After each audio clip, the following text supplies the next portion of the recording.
I said it was dealing with someone who thought they can do everything by themselves. And I understand people are taking on this wave of independence. Only independence that I ever wanted was be financially independent. Because once you're financially independent, you don't have no one have control over your time. And you can manage your time better so you're not working a clock. That's the only independence. Any other independence, people, places, or things, you might run into an issue.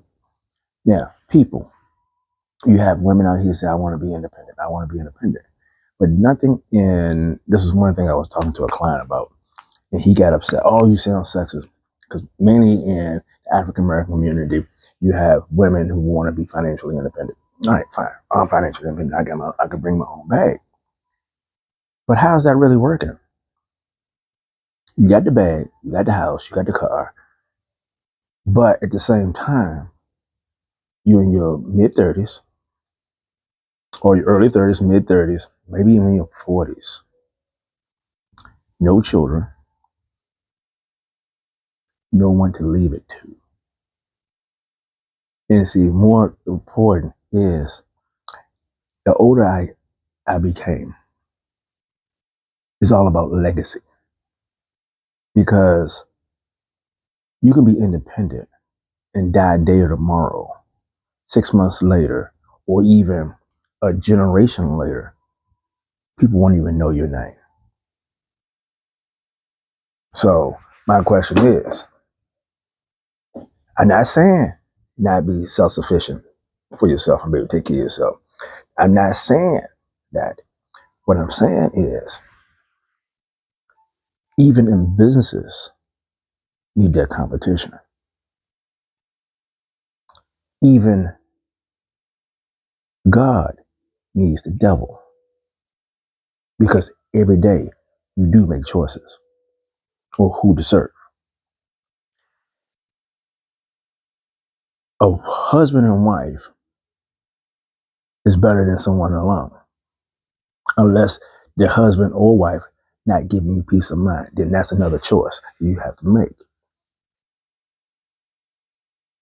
I did a speech a couple of months ago, and one lady was talking about, I was saying something about um, relationships.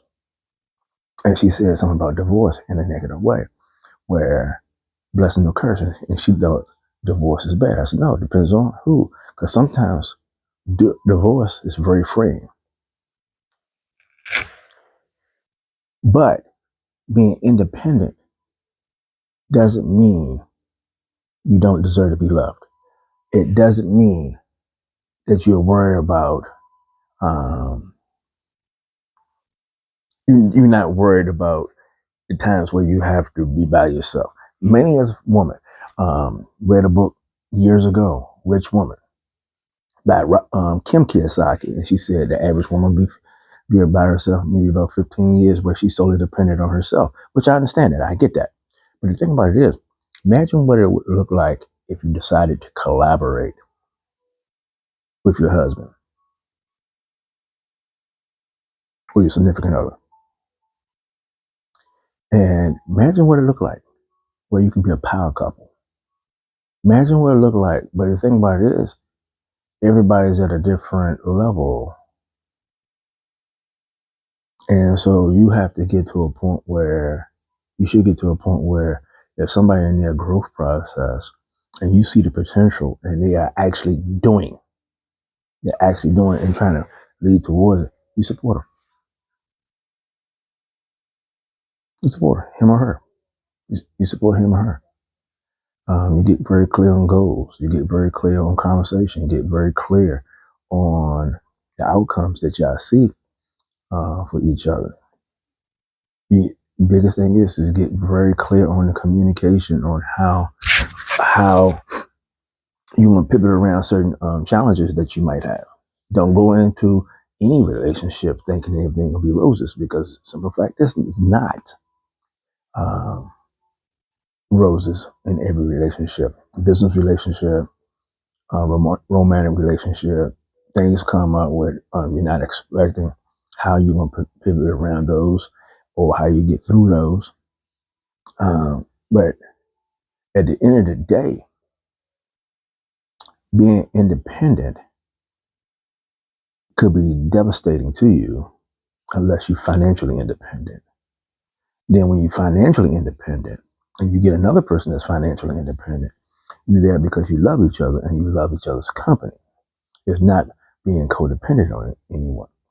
That's what most people try to avoid, being codependent on someone else. I understand that. Because at the same time, as a married man to a woman, you would like to have, if something ever happened, for some strange reason, it was temporary or what, you want to know, hey, she's okay. I understand it. But you got to get to the place where you that, and you got to be to the point where you open up. Now, if you want to know any more about me, my name is Melvin Carter. On melvincarterjr.com. You just go randomly see what I do. And if you want to know more about getting into your area and breaking free from your area, just DM me. DM me. And guess what? We'll talk. Talk to you later.